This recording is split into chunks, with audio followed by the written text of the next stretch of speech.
সব আর বেশি কথা লিখবো না, শুধু ভাববো মৃত্যু কত সুন্দর।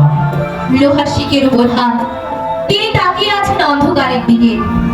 শুধু একটি মাত্র জিনিস, আমার স্বপ্ন, এক সোনালী স্বপ্ন। এক শুভ মুহূর্তে আমি সেই প্রথম স্বপ্ন দেখেছিলাম। সেই সব স্বপ্ন এখনো বাতাসে উড়ে বেড়ায়, শোনা যায় নিঃশ্বাসের শব্দ। আর সব মরে, স্বপ্ন মরে না, অমরত্বের অন্য নাম হয়। আচ্ছা দাদু, তবে কি আর কোনোদিনও আমরা সেই ঋণ শোধ করতে পারবো না? জানি না, জানি না, তবে হ্যাঁ, পথ আছে, পন্থাও আছে। আমাদের নিতে হবে শপথ, দৃঢ় হতে হবে অঙ্গীকারে। প্রজন্ম থেকে প্রজন্মে বহন করতে হবে নতুন দিনের উত্তরাধিকার। মানুষের কানে কানে শোনাতে হবে সাপ মুক্তির।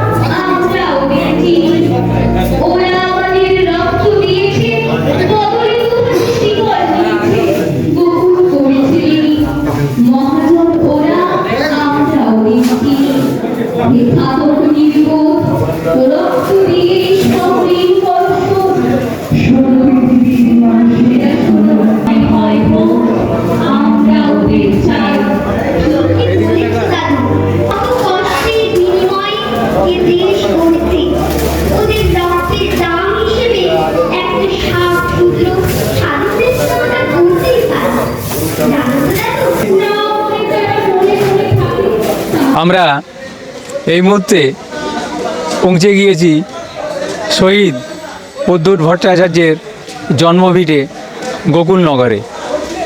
এখানে চলেছে স্বেচ্ছায় রক্তদান শিবির। আগামী 12ই জানুয়ারি 2026 উত্তরাধিকার যাত্রা উপলক্ষে আজ এই গোকুলনগরে স্বেচ্ছায় রক্তদান শিবির উদ্যোগে DYFI দাসপুর লোকাল কমিটি। আমরা এই স্বেচ্ছায় রক্তদান শিবিরের অনেক উদ্যোক্তাদের পেয়েছি, তাদের কাছ থেকেই স্বেচ্ছায় রক্তদান শিবির এবং আগামী উত্তরাধিকার যাত্রা উপলক্ষে যে কর্মসূচি আছে সেই বিষয়ে বিস্তারিত জেনে নেব। স্যার, আপনার নাম? আমার নাম অলকারী, আমি DYFI দাসপুর লোকাল কমিটির সম্পাদক। বিষয়টা হচ্ছে যে আমাদের আগামী 12ই জানুয়ারি 2026 উত্তরাধিকার যাত্রা। আমাদের পরাধীন ভারতবর্ষে ইংরেজদের রাজত্বকালে বীর বিপ্লবীরা তাদের আত্মবলিদান দিয়েছে। সেই আত্মবলিদানের বিনিময়ে আমাদের আজ ভারতবর্ষ আমরা স্বাধীনতা লাভ করেছি। তো এই বর্তমান সময়ে আজকে তরুণ প্রজন্ম, যুব সমাজ সেই স্বাধীনতার যে স্বপ্ন বীর বিপ্লবীরা দেখিয়েছিলেন, সেই স্বপ্ন থেকে আজ অনেক দূরে সরে গেছে।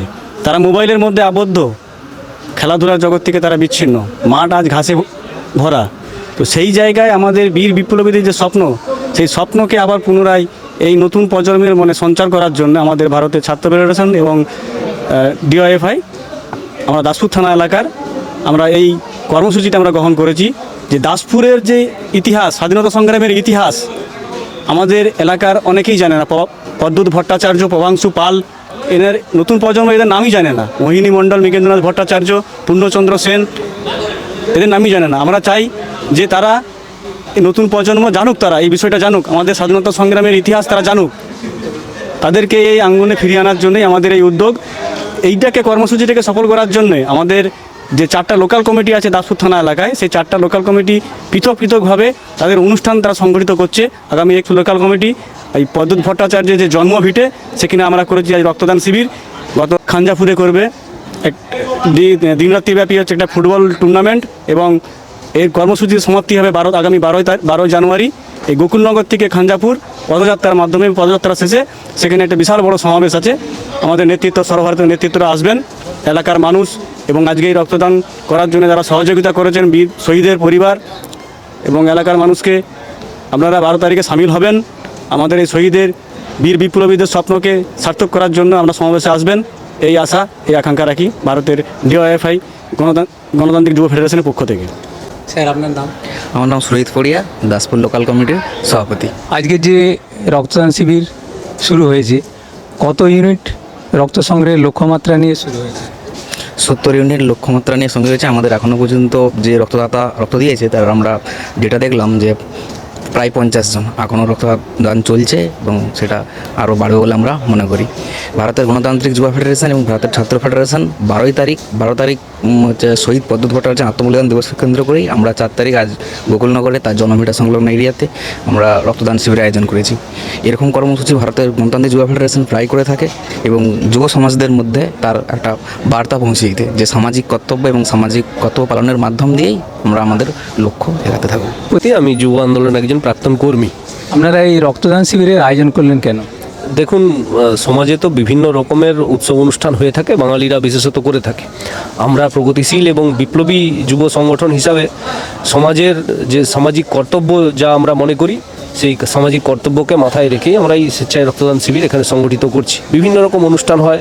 আমরা আগামী 12 জানুয়ারি যে উত্তরাধিকার যাত্রা আছে, তো দিয়েছেন, জীবন দিয়েছেন, তো তাদের স্মৃতিকে আমাদের এই নতুন প্রজন্মের কাছে পৌঁছে দেওয়া বা তুলে ধরার জন্যই তাদের এই আয়োজন।